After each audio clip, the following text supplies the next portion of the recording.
आपकी फैमिली आपके लिए एक पिलर कैसे साबित हुई? और जो भी हूँ वो सब बड़ों की वजह से हूँ और फैमिली मेम्बर्स की वजह से हूँ और family plays a big role in every field. और वहाँ पे भागना दौड़ना, क्रिकेट खेलना, पानी निकालना टंकियों में से, जिससे आपका फिजिकल एंडोरेंस बढ़ता है। करियर के स्टार्टिंग फेज के अंदर सबसे बड़ी स्ट्रगल्स क्या आती थी आपको? योगा, मेडिटेशन, आप अपने सारी चीज़ों को मैनेज करो, टाइम मैनेजमेंट के बारे में सिखाया। आप हर चीज़ को कर सकते हो, everything is possible under the sun. So basketball has taught me a lot of lessons in life. आज जो रूरल और जो थर्ड टायर सिटीज़ हैं, तो उसके अंदर क्या यंगस्टर्स को अपन स्पोर्ट्स के अंदर जोड़ सकते हैं? तो कैसे? एक टूर्नामेंट जो ऑर्गेनाइज होती है, तो उसके अंदर यंग प्लेयर्स को क्या बूस्टिंग मिलता है? तो आपके लाइफ का मेन पिलर जो ट्रैक ऑर्गेनाइजेशन है, तो उसको स्टार्ट करने का विचार आपको कैसे आया? स्पिरिचुअली जब आपने बहुत सारे एग्जाम्पल देखे होंगे लाइफ में, हॉस्पिटल में स्पेशली, जहाँ पे डॉक्टर्स फेल हो जाते हैं, कभी कभी ऐसे सिचुएशंस आते हैं जहाँ पे साइंस भी काम नहीं कर पाता है, वहाँ पे स्पिरिचुअल काम करता है।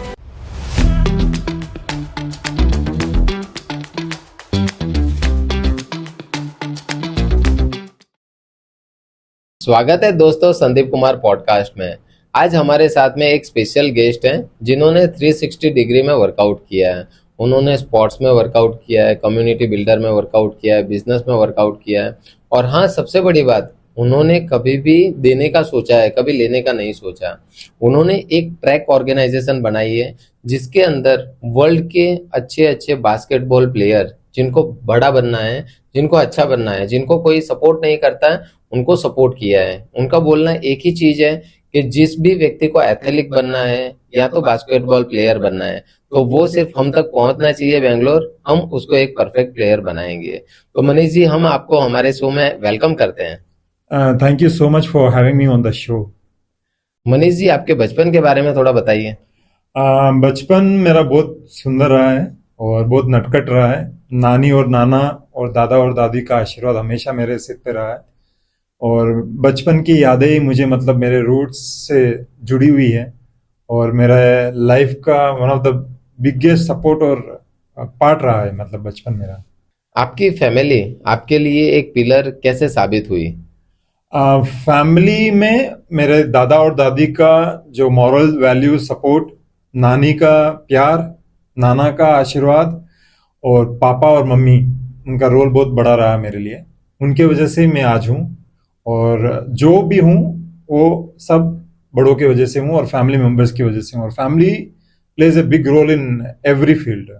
सब बोलते हैं कि एक बचपन जो रहता है तो उसकी कुछ यादें ऐसी रहती है जो उसको हमेशा याद रहती है। तो ऐसे कौन से मोमेंट्स थे जो आपको आज भी इंस्पायर करते हैं? बचपन के मेरे बड़ों से, क्योंकि राजस्थान में मेरा एक छोटा सा गांव था, तो गांव में आपको बुक से ज़्यादा प्रैक्टिकल नॉलेज ज़्यादा मिलती है और वहाँ पे भागना दौड़ना, क्रिकेट खेलना, पानी निकालना टंकियों में से, जिससे आपका फिजिकल एंडोरेंस बढ़ता है। और दैनिक जो काम में मैं लगता था, उसकी वजह से मेरा ये जो भी आप मुझे देख रहे हो, मेरे बोन्स मसल्स, उसी की वजह से स्ट्रेंथ हुए हैं। तो मनीष जी, बचपन के अंदर ये आपको स्पोर्ट्स का इंटरेस्ट था या तो फिर अभी आपने डेवलप किया, कैसे क्या था वो बताइए। तो मेरा जन्म 1993 में हुआ। 93 से 2000 तक मैंने सिर्फ क्रिकेट के बारे में सुना था राजस्थान में। स्पोर्ट्स मेरे लिए कोई भी एक रेडी टू ईट मील नहीं था। तो जब मैं बैंगलोर में गया, कनकपुरा में, मुझे एक इंस्टीट्यूशन मिला, जैन यूनिवर्सिटी, जहाँ पे मैंने पढ़ाई की। वहां पे मुझे आर्ट्स कल्चर स्पोर्ट्स से, वहां पे मेरा स्पोर्ट्स करियर चालू हुआ एज ए प्लेयर। पहले मुझे पता नहीं था बचपन में इतना। जब आपने स्पोर्ट्स के अंदर काम करना स्टार्ट किया और अपना करियर बनाना स्टार्ट किया, तो सबसे बड़ी चैलेंज क्या आई? क्योंकि मुझे उस चीज का कोई नॉलेज नहीं था और मैं एक लोअर मिडिल क्लास फैमिली से आता था। तब तब फाइनेंशियल कंडीशन उतना अच्छा नहीं था और तब आईटी बीटी और सोशल मीडिया भी उतना बूम नहीं था। तो एक जर्नी स्क्रैच से स्टार्ट करना, लेकिन मेरे कोचेस सपोर्टिव थे और स्कूल एक स्पोर्ट थे और बहुत ज्यादा कॉम्पिटिटिव थे और सब चीजें एक ग्रास रूट्स और अपने फंडामेंटल्स को डेवलप करना मेरे लिए बहुत मुश्किल रहा। और मेरे फैमिली में कोई भी स्पोर्ट्स से, प्रोफेशनल बैकग्राउंड से नहीं था, तो मैं, मेरे लिए बहुत डिफिकल्ट था, मतलब टू स्टार्ट द थिंग। धीरे धीरे वो आसान बनने लग गया मतलब। करियर के स्टार्टिंग फेज के अंदर सबसे बड़ी स्ट्रगल क्या आती थी आपको? स्टार्टिंग में नहीं बोलना चाहता हूं कि सिर्फ मुझे आया, हर एक एथलीट को पूरे दुनिया में फेस करना पड़ता है। जैसे कि मिनिमम आप देखो, भले अफ्रीका में भी एक एथलीट सिर्फ नींद, नॉर्मल पानी, नॉर्मल खाना, नॉर्मल कपड़े और बिना शूज के भी वो एथलीट बन जाता है वर्ल्ड चैंपियन। तो मैं नहीं बोलना चाहता हूं कि मेरे लाइफ में बहुत डिफिकल्टी आई, लेकिन फेस करना पड़ा। वही तो स्पोर्ट्स की एक खूबी है, और इसीलिए स्पोर्ट्स सबसे ज्यादा अच्छा लगता है सबको। ये इंडस्ट्री इतना सुंदर है कि उसको स्ट्रेंथ अप देता है। और ये चीज की, ये बास्केटबॉल मेरे लिए बहुत ही एक शिक्षा रही है कि कोई चीजें आपके पास मिनिमल फैसिलिटी हो और आप बहुत कुछ कर सकते हो। सो आई डोंट फील कि वो एक प्रॉब्लम थे, वो मेरे लिए हर्डल्स थे जिसको आपको पार करना पड़ता है। आपकी लाइफ के अंदर आपको सबसे बड़ा सपोर्ट कहाँ से मिला? लाइफ में सबसे ज्यादा सपोर्ट यूनिवर्स से, मातृभूमि, वायु, जल, अग्नि, जो भी पंच तत्व है, मेरी फैमिली, मेरे कोचेस, स्कूल के प्रिंसिपल, मेरे फिजिकल एजुकेशन टीचर, और मेरा जो कोच है, जो पूज्य बोस सर है। He is my first coach in the game of basketball. उससे पहले मेरे कोच रहे हैं Manjunath sir, Yashoda ma'am, Anthony sir, और बहुत सारे कोचेस हैं जिन्होंने मुझे बहुत ज्यादा सपोर्ट किया है। और बहुत सारे लोग हैं जिनका मैं अभी इस छोटे से समय के काल में मैं बता नहीं सकता, इतने लोगों ने मुझे सपोर्ट किया है। तो आज बास्केटबॉल लवर तो बहुत होते हैं, बट आपका जानना चाहते हैं कि आपको स्टार्टिंग बूस्टिंग कहाँ से मिला कि बास्केटबॉल में करियर बनाना है? ओके, तो ये चीज एक ट्विस्टेड है। मैं नॉर्मल क्रिकेट और थोड़ा बहुत बैडमिंटन खेलता था। मेरे जो पुपा जी है उनका खुद का ग्राउंड था बैडमिंटन का, तो उनमें हम मड बैडमिंटन खेलते थे। और जो भी जो राजस्थान या भारत के जो भी, जैसे लुकुम छुपाई या दौड़ना भागना या ऐसे देसी खेल हम खेलते थे। तो पहले मैंने बैडमिंटन का करियर चालू किया और मेरा रैकेट तोड़ दिया मेरे कोच ने। तो उसके बाद मेरे पेरेंट्स अफोर्ड नहीं कर पाए, और देन मुझे बास्केटबॉल में डाला गया वहां पे जैन विद्यानिकेतन स्कूल में। तो वहां पे मेरा जर्नी चालू हुआ और वहां पे मैंने फंडामेंटल सीखे बोस सर से। तो बास्केटबॉल का जो भी इमेजिनेटिव या जो भी मैं हूं, तो it's all because of my coach. Bose sir ने वो फंडामेंटल्स तैयार किए, वो लव, वो पैशन वहां से चालू हुआ। तो बास्केटबॉल के अंदर सबसे ज्यादा अट्रैक्टिव क्या लगता है आपको? Basketball is the most beautiful game in the world. और सारे गेम्स उतने ही सुंदर है, लेकिन बास्केटबॉल बोलते हैं कि it's a science and it's maths, it's all the subjects. मतलब बास्केटबॉल मेरे लिए एक यूनिवर्स है, और सारे बास्केटबॉल लवर्स के लिए। वो शूज, वो जर्सी, वो बॉल ड्रिबलिंग करना, वो पासिंग करना, शूटिंग करना, वो मैचेस खेलना, उसके लिए आपको डेवलप करना, आपको ट्रेनिंग करना, आपको सोना उठना, हर चीज। मतलब बास्केटबॉल में ऐसी कोई भी चीज नहीं है जो मुझे पसंद नहीं हो। मैं बास्केटबॉल को हर एक मोमेंट, हर एक सांस, मैंने पढ़ाई की, जी रहा हूं, मैं आपके सामने भी हूं, तो because of the game of basketball. Basketball ने आपको सबसे बड़ा लेसन क्या सिखाया है? बास्केटबॉल ने मुझे lesson never give up, always fight back, rebuild, और हमेशा डिसिप्लिन, अनुशासन ही की है, कंसिस्टेंसी, और सारी चीजें जो भी, you have a proper good sleep, gate up in the early morning, workout on your diet, nutrition, yoga, meditation. आप अपने सारी चीजों को मैनेज करो, टाइम मैनेजमेंट के बारे में सिखाया। आप हर चीज को कर सकते हो, everything is possible under the sun. So basketball has taught me a lot of lessons in life. आपके हिसाब से ये जो स्पोर्ट्स है वो एक इंसान का कैरेक्टर कैसे बिल्ड करता है? स्पोर्ट्स बहुत ही ज्यादा कैरेक्टर बिल्ड करता है इंसान में। वो उनको धैर्य सिखाता है, पेशेंस सिखाता है, प्रॉपर अग्रेसिव लेवल कैसे कंट्रोल करना चाहिए वो सिखाता है, और स्पोर्ट्स स्पेशली अनुशासन सिखाता है, अपने आप को खुद को मोटिवेट करना सिखाता है। फाइनेंशियली आप खराब हो या मेंटली आप डिप्रेस्ड हो, या हेल्थ आपका अच्छा नहीं है, या आप कोई भी ग्रोथ करना चाहते हो कोई भी सेक्टर में, आप आपको एक विजन क्रिएट करने में हेल्प करता है, आपको एक मिशन बिल्ड क्रिएट करने में हेल्प करता है, आपको एक लीडर बनाता है, आपको फियरलेस बनाता है ये स्पोर्ट। तो लीडरशिप कैसे बन सकती है स्पोर्ट्स जो व्यक्ति खेल रहा है उसकी? जैसे कि लीडरशिप, कोई भी इंसान, मैं मानता हूं कि कोई भी बॉर्न लीडर नहीं होता है। इट टेक्स इनिशिएटिव, आपको इनिशिएटिव लेना पड़ता है।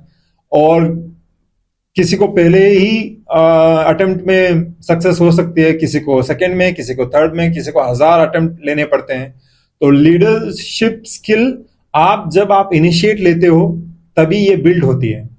आप लोगों को जानते हो, उनके बारे में, उनका मेंटल हेल्थ, उनका फिजिकल एट्रीब्यूट्स, उनके बारे में, वो कौन से कल्चर से, उनके लैंग्वेज, उनके हैबिट्स, आपके टीम में कैसे कैसे रिएक्ट करते हैं लोग, उनको आप समझोगे, एनालाइज करोगे, और आप कैसे डिसीजन मेकिंग लेते हो, और डिसीजन मेकिंग पे आप कितने एक्यूरेट हो, और इट टीच यू एवरीथिंग। तो लीडरशिप वहां से ग्रोथ होती है। मतलब कनकपुर बेंगलुरु के अंदर आप स्पोर्ट्स के इनिशिएटिव कैसे ले रहे हो?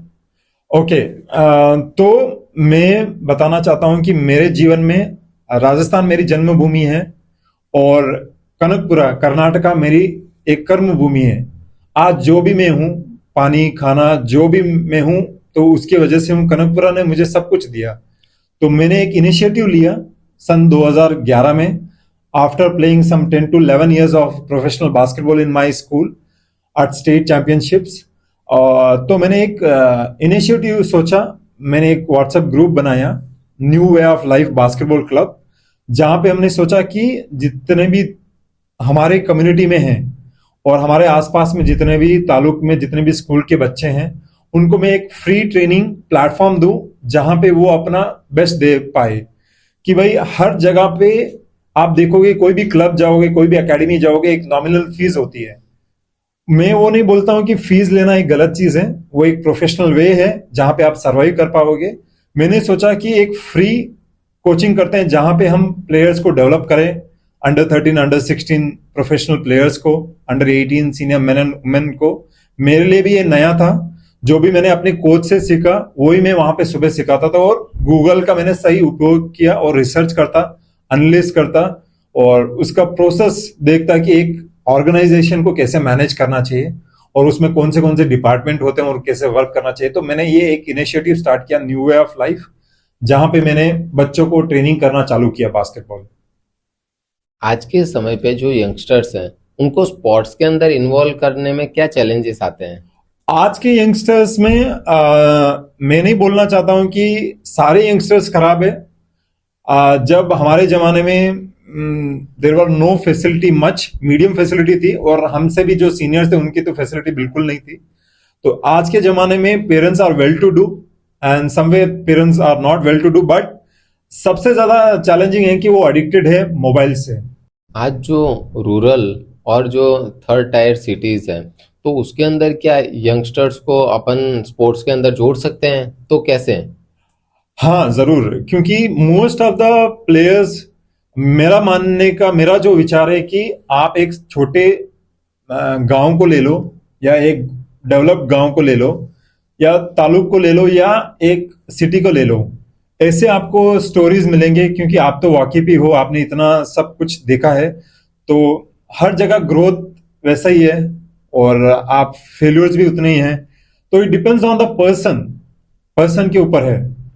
आप, वो मैटर नहीं करता कि आप कहां से आए हो, कौन सा आपका जात है, धर्म है, आप कौन से जेंडर से हो, आप गरीब हो, अमीर हो, आपके सपोर्ट है या नहीं है। अगर एक इंसान ने हर्ट कर लिया ना, वो बोलते हैं ना कि हटी है तो सब कुछ, उसका गोल फोकस है तो वो कुछ भी कर सकता है। तो वो मैटर नहीं करता है कि आप विलेज से हो। और हाँ, एक कमी हमारे देश में है, ऐसे तो इंडिया हर चीज में बेस्ट है, और हमारा देश हर चीज में बेस्ट है, लेकिन प्रॉपर इकोसिस्टम स्पोर्ट्स का नहीं बना है, proper channelized from the roots to the professional level. एक बेसिक ओबली लेवल से, तालुक लेवल से, एक ओलंपिक लेवल तक, इंटरनेशनल लेवल तक, एक प्रॉपर चैनलाइज्ड वे में स्पोर्ट्स को प्रॉपरली चैनलाइज नहीं किया गया है। वो एक सबसे बड़ा प्रॉब्लम है, और वो उसको भी कर सकते हैं, एंड वो किया जा सकता है मतलब। मनीष जी, आपके तो काफी सारे अचीवमेंट रहे, बट जो माम्बा कप जैसे आपने अचीवमेंट किए हैं, तो वो थोड़े अचीवमेंट्स बताइए ना, कैसे कैसे क्या किया आपने। ओके, मैं आपका धन्यवाद बोलता हूं कि आपने मेरे कुछ प्लस पॉइंट्स बताए हैं, लेकिन मैं अचीवमेंट को जब मानूंगा कि मेरे देश में हर एक प्लेयर सुकून से, हक से एक सर उठा के खेले। और जब मैंने माम्बा कप किया, तो कोबी ब्रायंट करके एक लेजेंड बास्केटबॉल प्लेयर है, उनकी डेथ हो गई उसकी बेटी के साथ हेलीकॉप्टर क्रैश में। उनका हेलीकॉप्टर क्रैश हो गया था, तो उसकी वजह से उनके नेम या उनके एक मेमोरियल में हमने ये एक कप रखा था, और बहुत सारे इवेंट्स भी हम बास्केटबॉल के करते हैं। तो मैं और मेरा एक बास्केटबॉल प्लेयर है नितिन गोविंदराज करके, तो वो मेन इनिशिएटिव था और मैं उनका को सपोर्टर था। तो हमने एक प्लेटफॉर्म लाया कि मांबा कप थ्रू, जहां पे पानी, खाना, जितने भी फैसिलिटी हो, from the Jersey, from all the other human resources, coaches, event के टाइमिंग हो, वो फोटोग्राफी हो, वीडियोग्राफी हो, सोशल मीडिया हो, जितना भी स्पोर्ट्स के लिए रिलेवेंट हो, वो एक एक्सट्रीम लेवल, एक एनबीए लेवल तक का हो, और वो एक सक्सेसफुल इवेंट था because of the people around there.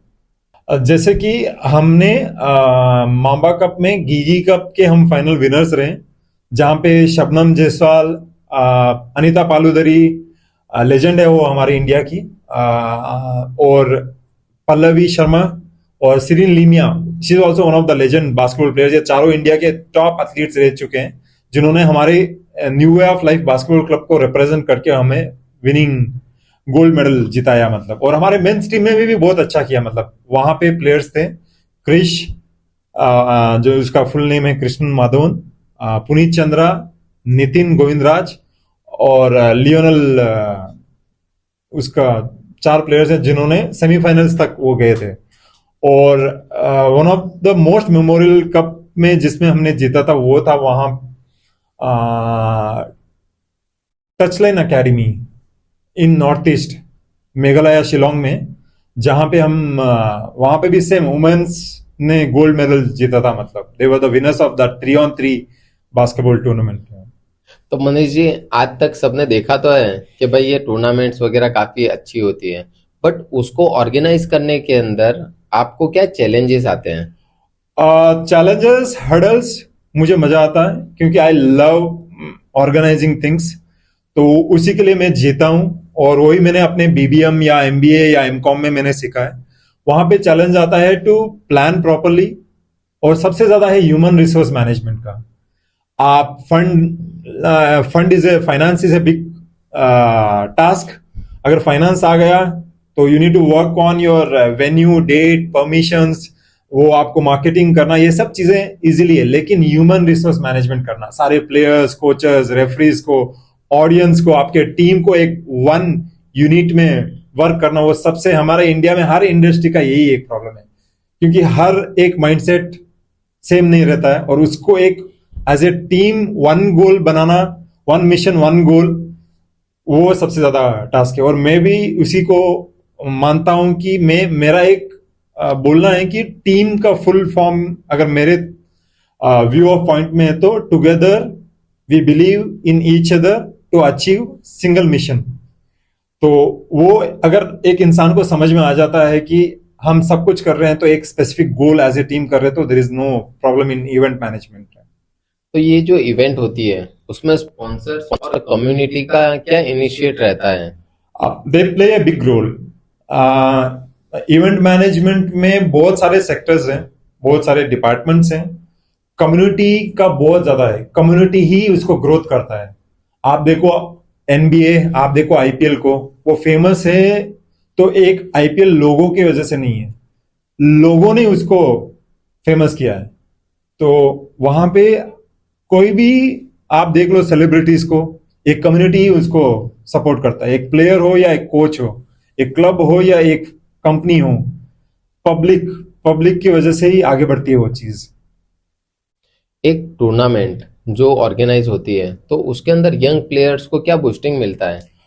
Uh, as a मैं भी एक प्लेयर रह चुका हूं और मैं भी थोड़े बहुत टूर्नामेंट्स प्रोफेशनल अभी भी खेलता हूं। तो हमेशा एक प्लेयर चाहता है कि उसको प्लेटफॉर्म मिले, नंबर ऑफ टूर्नामेंट्स उनको ज्यादा मिले खेलने के लिए, कि वो अपना जो भी प्रैक्टिस किया हुआ है, उसका जो भी 300 डेज या 365 डेज वो प्रैक्टिस करता है या 400 दिन, उसको इम्प्लीमेंट करने के लिए उनको एक एग्जाम चाहिए।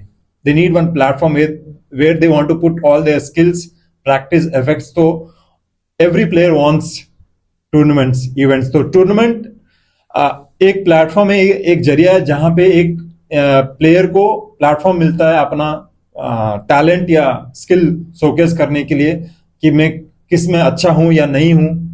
एंड इट गिव्स, बहुत अच्छा लगता है सबको। मतलब आज तक कहीं पे भी पॉलिटिकल पार्टी का अप्रोच किसी ने नहीं किया, बट मैं आपसे पूछना चाहता हूं मनीष जी कि आप जब ग्रोथ कर रहे थे तो उसके अंदर लोकल लीडर्स और पॉलिटिकल पार्टीज ने आपको कैसे सपोर्ट किया? ओके, मैं इसको कोई स्पेसिफिक पार्टी का नाम नहीं लेता हूं, लेकिन मैं लीडर्स का नाम लूंगा।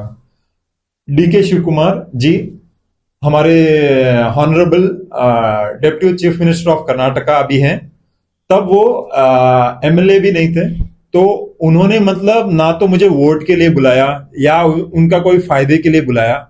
उन्होंने, उनके भाई एक और थे डीके सुरेश सर जी, और उनकी जो पूरी टीम है, कांतराज अंकल, वो मेरे बैकबोन रहे हैं। विजय देव, एमएलसी रवि, ऐश्वर्या, डीके शिव कुमार, और जितने भी वहां के जो कनकपुरा के जो पार्टी लीडर्स हैं, जो डीके स्पोर्ट्स या डीके चैरिटेबल ट्रस्ट से जुड़े हुए हैं, तो उन्होंने, उनका सपोर्ट मेरे लिए बहुत रहा है in terms of funding, moral support. उन्होंने फैमिली जैसे ट्रीट किया है।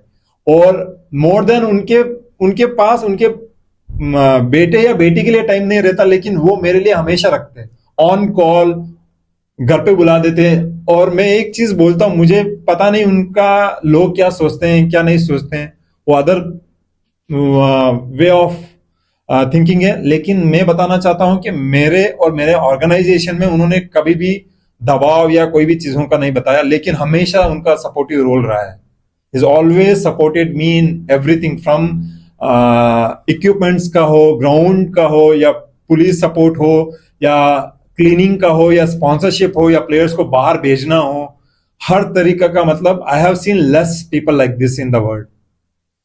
तो जब ऐसा सपोर्ट मिल जाता है बैकबोन से, तो वो ग्रोथ किस लेवल पे आपने पहुंचा दी है, वो भी थोड़ा बताइए। अगर ऐसा सपोर्ट मिलता है तो मिराकल्स हैपन्स।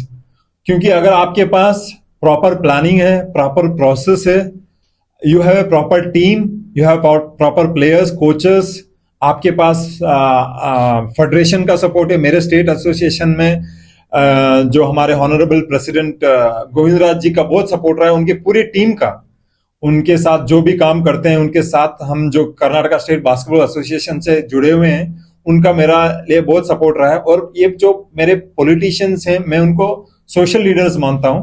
अगर उनका सपोर्ट रहता है तो जो काम 10 साल में होना चाहिए वो 1 साल में हो जाता है, और फास्ट, स्पीड और एक इफेक्टिव रोल प्ले करता है इनका सपोर्ट।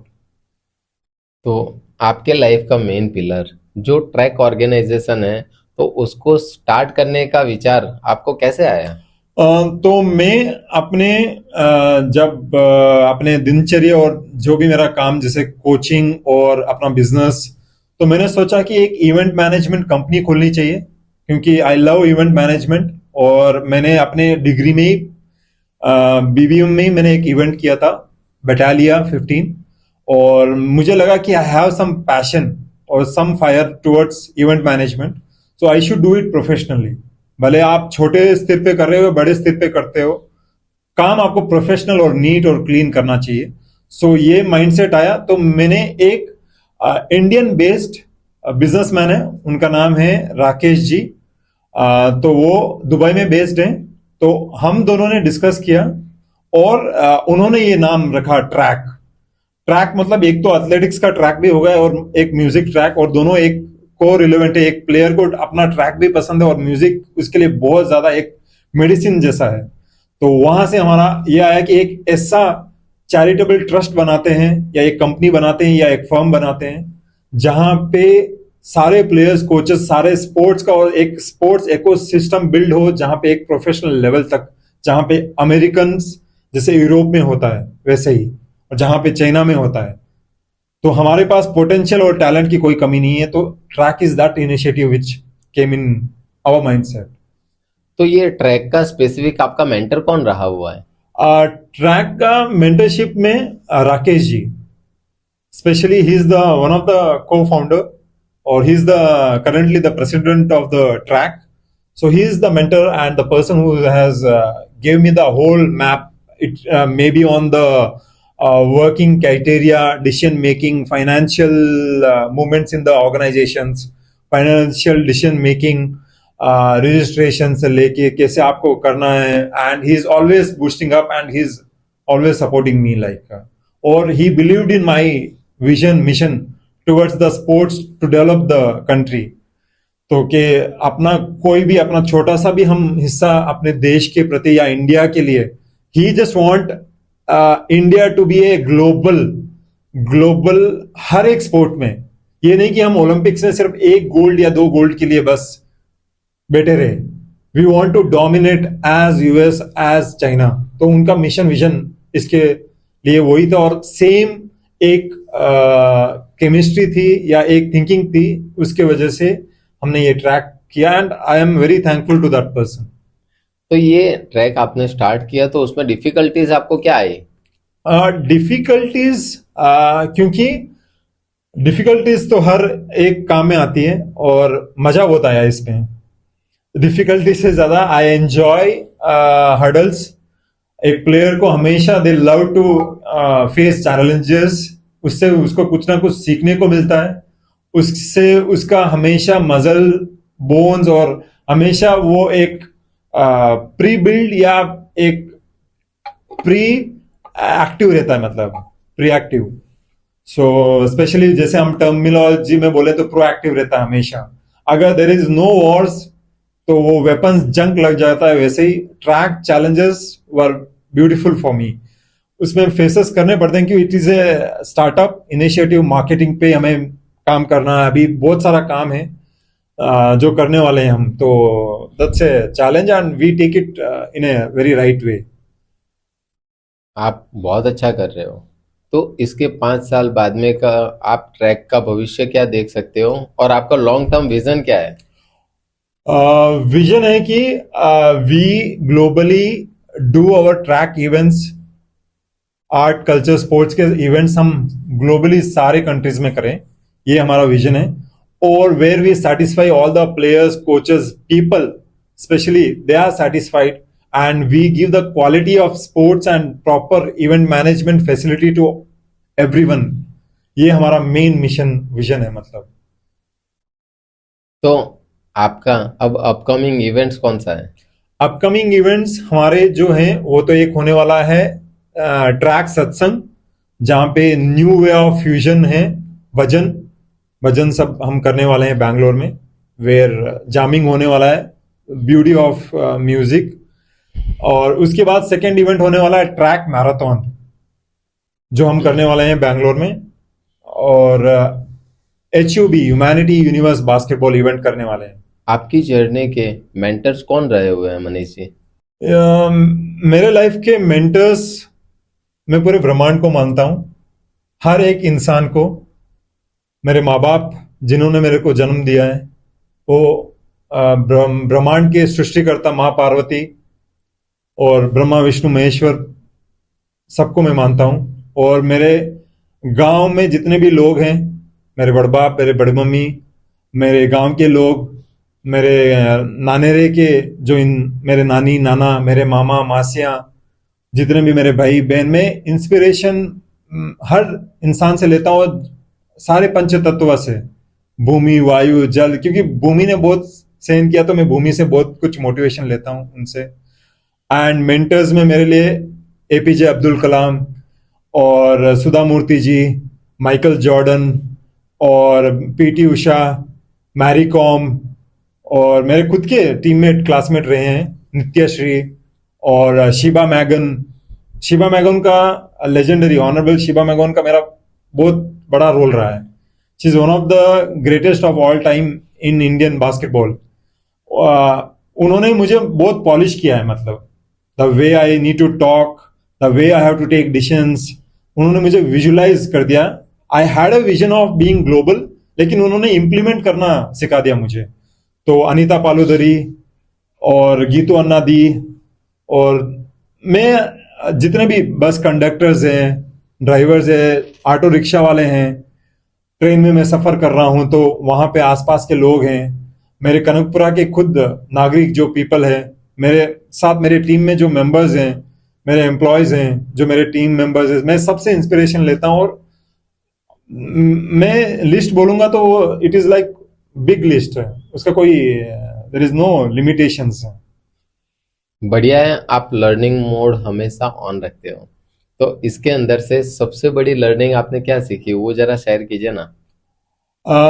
सी मैंने सबसे बड़ी चीज सीखी है कि लर्निंग नेवर स्टॉप्स. आप हमेशा 1 मिनट या 1 घंटे या 1 दिन से पीछे जो आपने सीखा उससे हमेशा आप बेहतरीन करना चाहते हो, और there is no limit of learning.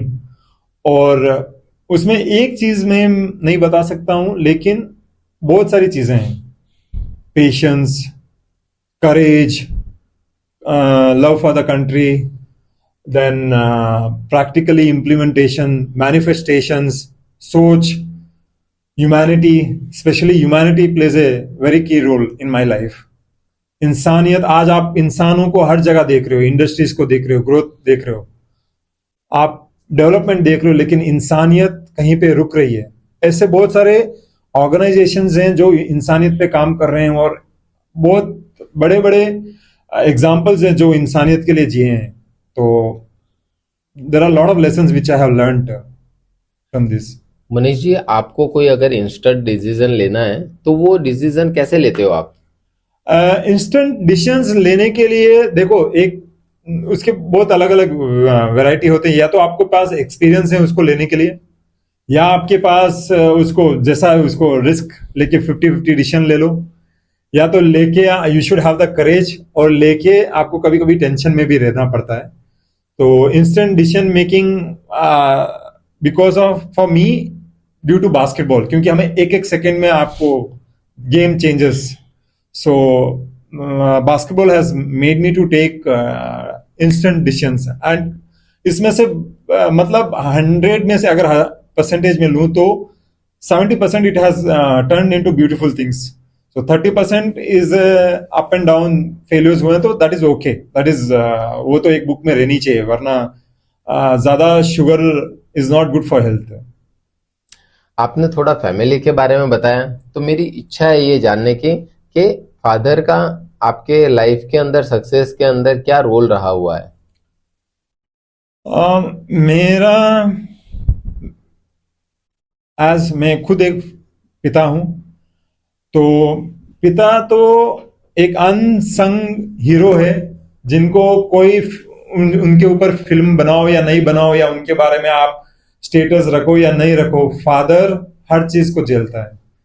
वो एक मदर भी बन सकता है, और he can, for me my father has become a big role model. मेरा अगर लाइफ का कोई हीरो है तो my father. He has help me in everything, जो भी चीजें हैं. तो आज मैं, my education is done by him. जो मुझे डिसिप्लिन देख रहे हो, करेज देख रहे हो, फेस करने का जो भी up and down, it can be financial, it can be mental, it can be any legal or any phases, my father has always stood for me. He is a big support for me. It's not only backbone, मेरा मतलब पूरा जो भी मैं हूँ 100% it is because of my father and mother. So my father role is a key role, and दुनिया में I think father should be more appreciated as mother. Mother is always a blessing. Father is always as equal as mother. तो father का role is like, एक definition या एक sentence में हम नहीं बता सकते. आपके वाइफ, आपके बच्चे और आपके परिवारजन आपको क्या पावर देते हैं और क्या सपोर्ट देते हैं, वो थोड़ा बताइए. मेरी बेटी मुझे बहुत इंस्पायर करती है. मेरी वाइफ मुझे बहुत सारी चीजों को समझाती है. She has help me in spiritual way. Spiritually, I am very spiritual, but she has made me to do it in a practical way कि उसको कैसे अचीव करना चाहिए.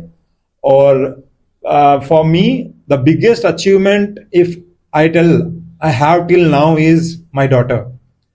That is the most happiest day of my life.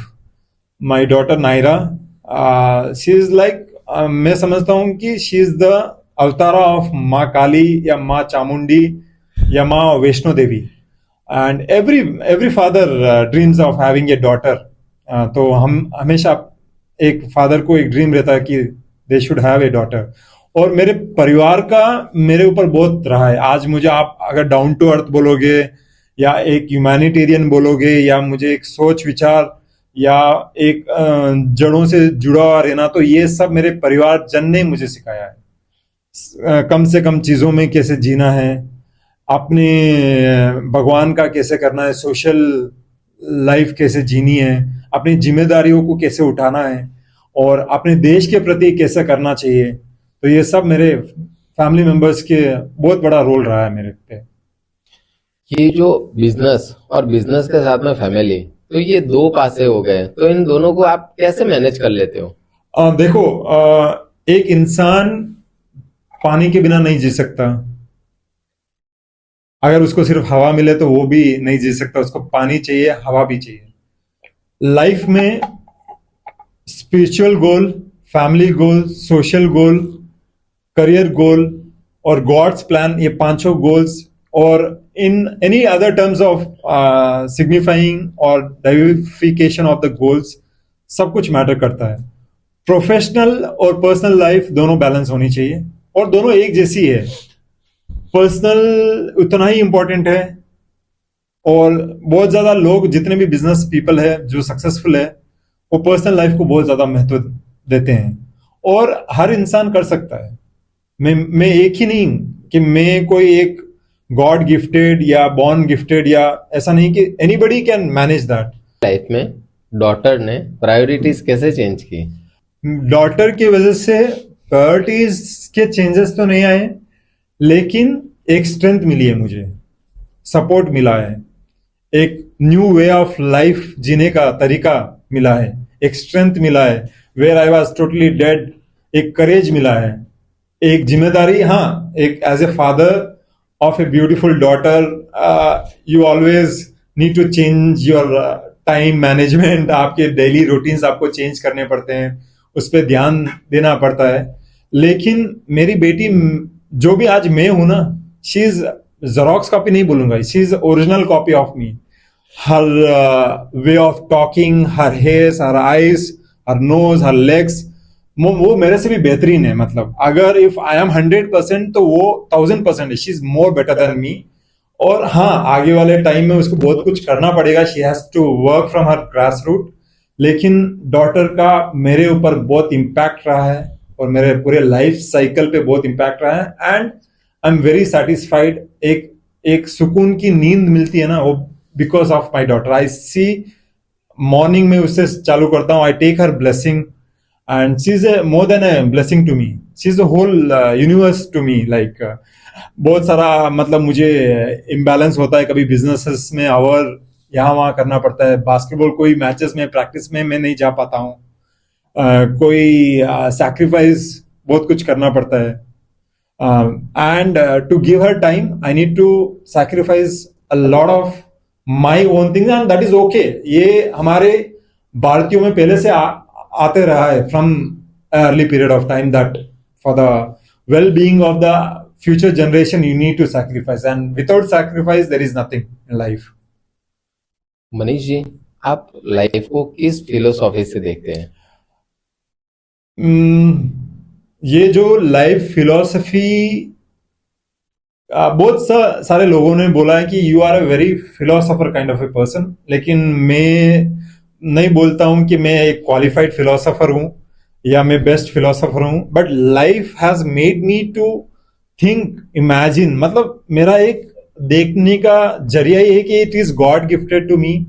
और या मैंने इस दुनिया से सीखा है कि मैं जिस तरीके से हवा, पानी और जितनी भी चीजें देखता हूँ, creative, imaginative way, I am very imaginative in my perspective. I see behind, out of box ये थिंकिंग मेरे बचपन से ही रहा है and it is like an inbuilt to me and I see life is very beautiful with lot of hardship आएंगे and there will be lot of beautiful moments also and people should live the life. वो बड़ी भी है छोटी भी है life. So how it you take it totally depends on you.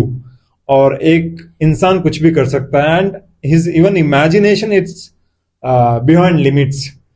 ये it's a big limitless topic कि life को आप किस तरीके से देखते हो because there are a lot of human resource have worked on this. ये एक पूरा एक यूनिवर्सिटी है of thinking about how the life is and right now I'm working on everything about life की लाइफ कहाँ से चालू हुई है, लोगों का तरीका, हैबिट्स, बोलने का, hair cut, their grooming way, their reflections, वो कैसे रिएक्ट करते हैं, why they are reacting, does cultural makes difference या height makes difference, weight या their eating habits या उनका culture, the people वो जहाँ पे रहते हैं. तो life is like it's a beautiful thing.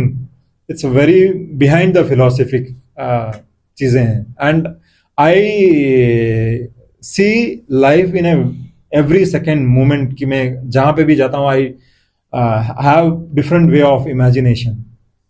Life के अंदर आपने सक्सेस भी देखी और काफी फेलियर्स भी देखे हैं. तो जब व्यक्ति के लाइफ के अंदर फेलियर और सक्सेस का दौर चलता है तो इसको माइंड को स्टेबल रख के कैसे आराम से हैंडल कर सके? ओके, टू बी फ्रैंक, आप सक्सेस या फेल्यूर में हर इंसान अलग अलग वे में रहता है, उनका थिंकिंग कैपेसिटी अलग रहता है, लेकिन एक इंसान कोई भी लेवल तक बन सकता है. और मैं बोलूंगा कि मैं ये बोल दूंगा कि मैं फेल्यूर हुआ तो बहुत स्ट्रांग रहा, तो एक झूठ बात होगी. जब फेल्यूर्स आते हैं तो आप टेंशन में रहते हो, आप डिप्रेशन में रहते हो, आपको कोई चीज अच्छी नहीं लगती है, you don't want to live, आप जीना नहीं चाहते हो या किसी से बात नहीं करना चाहते हो, यू डोंट वांट टू कोई भी चीज, मतलब कोई भी चीज आपको अच्छी नहीं लगती है. And it is truth and that is the real fact of life. लेकिन समवेयर आप you get your own support, you get your self motivation आपको लाना पड़ेगा. वो चीज आपको खुद में लानी पड़ेगी. और उसी फेल्यूर्स को मेनी पीपल, स्मार्ट पीपल से that failures are not failures, they are the one of the steps for the success. तो मैं सक्सेस और फेल्यूर्स को बराबर मानता हूं. I love failures, I love success. तो people should be thought how to love failures. Failures की success stories होनी चाहिए कि इतना मजा आ गया, फेल हो गए हम, मजा आ गया. उनको in a good way it should be appreciated, it should be celebrated. और फेल्यूर जो है इंसान, जरूरी नहीं कि वो एक पार्ट में फेल हो गया तो हर चीज में फेल हो जाएगा. So every person in this world is extremely successful और उनका मतलब बैलेंसली they are equally capable, they have all the abilities to be successful. आपका जो माइंडसेट है तो वो गॉड और यूनिवर्स के लिए कब ऐसे प्रिपेयर हुआ और इस लेवल का ग्रोथ आप कर रहे हो? इन टर्म्स ऑफ ग्रोथ तो मैं नहीं बोलूंगा, लेकिन universe is what, because a person when he knows that हम ये पूरा body, knowledge, non materialistic things, living, non living, all the planets, stars, galaxies, everything is inside the universe and this whole universe is been controlled by the almighty.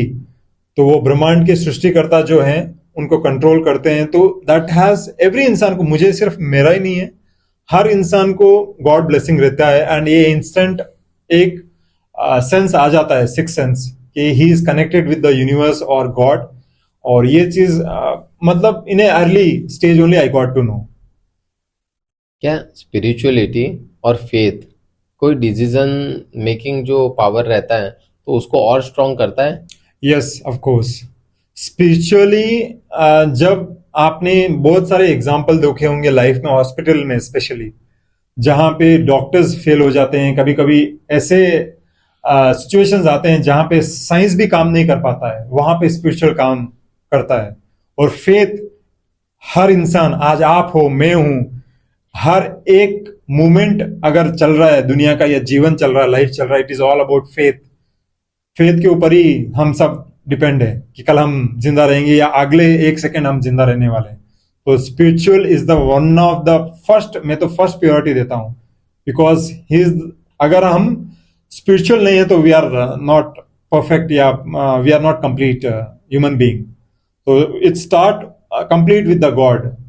अगर ब्रह्मांड की सृष्टिकर्ता नहीं है तो ये ब्रह्मांड नहीं है। तो मनीष जी, आपका डेली रूटीन क्या रहता है?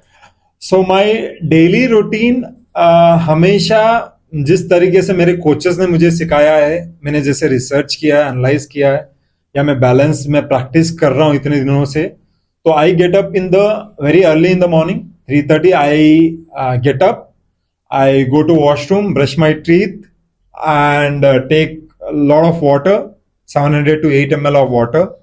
ये बेसिक चीजें हैं, ये कोई साइंस या इससे कुछ हो जाएगा, ये मैजिकल नहीं है, या this everybody has to follow. तो वहां से मैं I go for stretching, I do little bit of yoga, very basic yoga, basic meditation, then I go for jogging. I love to jog, jogging करना मुझे बहुत पसंद है, और this is been thought from my school time. और जैन विद्या निकेतन का इस पे बहुत बड़ा इफेक्टिव रहा है, क्योंकि Jain university is into sports, so this discipline has come from that time. और मैं वहां से मैं बास्केटबॉल खेलता हूँ, because that is my love and passion. तो then I go 5 days a week for strengthening and conditioning. मैं ये नहीं बोलना चाहता हूँ कि मुझे हर चीज आती है। कोई भी दुनिया के एक छोटे कोच से लेके बड़े कोच, उनको एक पैशन, बिलीव होना चाहिए। और नॉलेज तो वो या तो ट्रेनिंग से सीख सकता है, लर्निंग से सीख सकता है, और यही चीजें मैं दिनचर्या में करता हूँ। और अपने फैमिली टाइम देता हूँ, अपना बिजनेस टाइम देता हूँ, इवेंट्स में मैं टाइम देता हूँ। I also look into some of the articles, then जितना भी इंफॉर्मेशन कि मैं आज क्या लर्न कर सकता हूँ। और मेरे specially I analyse my life analysis पे बहुत ज्यादा काम करता हूँ। आई right a lot. Manish ji, ये ड्रीम ओलंपिक्स क्या है? So Dream Olympics for me is about basketball. Winning gold medal in the game of basketball in the Olympics is my dream. So ये वहां से चालू हुआ। So मुझे हमेशा चैलेंजिंग चीजें पसंद है, जो किसी ने नहीं किया है वो करना पसंद है। शायद मैं सक्सेस हो जाऊं, फेल्यूर हो जाऊं, लेकिन मैंने प्रयत्न किया है और मैं कोशिश कर रहा हूं कि मैंने जो सीखा है बास्केटबॉल, पहले दिन जब मैंने कोर्ट पे अपना पैर रखा है, या मैंने सीखा अपने गुरुओं से, टीचर से, और उन सब का नॉलेज, और मेरा कोचिंग नॉलेज जितना भी है, मैनेजमेंट नॉलेज है, या फाइनेंस या इवेंट मैनेजमेंट का है, सारे मेरे रिसोर्सेस, और जितने भी मैं दुनिया से हेल्प लेके और अपने इंडियन टीम को बास्केटबॉल में मेन और वुमेन को जिताना चाहता हूं, मतलब। और ये ड्रीम के लिए मैं अपनी कोशिश 26 साल से कर रहा हूं, और मैंने हजारों बार मैं फेल हुआ हूं, हजारों बार उस चीजों में मैंने सीखा भी, पास भी हुआ हूं। और अब जैसे मेरा एक रोड मैप भी है, मैंने रोड मैप बनाया हुआ है, उसमें मैं धीरे धीरे डेवलप भी हो रहा हूँ। 0 to अभी 40% पे डेवलप हुआ हूँ। तो आगे आगे आगे आगे हडल्स भी है, क्योंकि अगर आप कोई भी दूसरा स्पोर्ट्स देखो, आज cricket it is doing really well, badminton India में बहुत अच्छा है, कबड्डी बहुत अच्छा है, ट्रैक इवेंट्स बहुत अच्छे हैं इंडिया में, और दूसरे नए नए स्पोर्ट्स है जो बहुत वेल डूइंग कर रहे हैं। बास्केटबॉल भी बहुत ग्रोथ कर रहा है, ये नहीं कि मैं अकेला ही कर रहा हूँ। बास्केटबॉल में बहुत सारे कोचेस है, अकेडमीज है, they are doing well. North, east, west, south, you take any part of India, they are doing well. तो मैं चाहता हूं कि मैं कंबाइंडली वो एनर्जी को एक इकोसिस्टम में कन्वर्ट करके I from the grass root to professional level तक इस ब्रह्मांड के हर एक लोगों को मैं थैंक यू बोलना चाहता हूं, और उसके वजह से मैं हूं। और everybody, like from every person, एक भले एक जोमैटो डिलीवरी मैन हो सकता है, एक ब्लिंकिट का डिलीवरी पर्सन हो सकता है, एक अटेंडर हो सकता है, एक स्कूल का वॉचमैन मेरे जो रह चुके हैं, मैं उनको उनके पद से मैं उनको वैल्यू नहीं करता हूं। मैं रेस्पेक्ट, क्योंकि रेस्पेक्ट एक ऐसी चीज है जो आप सबको दे सकते हो। सो मेरा जो भी होगा कि मैं वापस गिव बैक दे सकता हूँ लोगों के लिए, इस भूमि के लिए, इस दुनिया के लिए, और मैं उनको थैंक देना चाहता हूँ. I want to thank them a lot. Today I am because of them. आज के जो यंगस्टर्स हैं वो ये पॉडकास्ट देख रहे होंगे, तो उनको क्या आप संदेश दोगे? आज मैं जो यूथ है उनको ये संदेश देना चाहता हूं कि आपको सिर्फ मेरे से इंस्पायर नहीं होना है. आप हर एक इंसान से इंस्पायर हो सकते हो. आपके नाना, दादा, दादी, आपके पेरेंट्स, आपके टीचर्स, आप खुद सेल्फ मोटिवेटेड भी हो सकते हो. और सोशल मीडिया प्लेटफॉर्म में आप अगर उसको सही तरीके से देखोगे तो if you have a proper goal, mission, vision, proper आपके पास आपका एथिक है, मॉरल्स है, वैल्यूज, एंड एक करेक्ट तरीका है आपके पास, और एक राइट वे है उसको करने का, एक अच्छी और सच्ची सोच है, तो आप कुछ भी कर सकते हो इस दुनिया में. तो मैं यही बोलना चाहता हूं उनको. आज दोस्तों हमने देखा मनीष जी के शर्मा जो इतना ग्रोथ कर रहे हैं, तो वो सारा ग्रोथ उनका जो हो रहा है तो वो स्पिरिचुअलिटी से आ रहा है. स्पिरिचुअलिटी से वो खुद का बिजनेस तो ग्रोथ कर ही रहे हैं, बट वो इस यूनिवर्सिटी के लिए वर्कआउट कर रहे हैं कि मुझे मेरे इंडिया के जो भी बच्चे हैं तो उनको एक अच्छे लेवल पे लेके आना है और उनके लिए मेहनत करनी है. तो आज वो सब कुछ मेहनत कर रहे हैं और मैनेज करने के बाद में 360 डिग्री में वर्कआउट कर रहे हैं. तो अगर आपको और भी कोई क्वेश्चन हो आप हमें कमेंट में डाल सकते हो, आप हमें मेल कर सकते हो. तो हम डेफिनेटली दूसरा पॉडकास्ट मनीष जी के साथ में लेके आएंगे. Thank you. Thank you so much.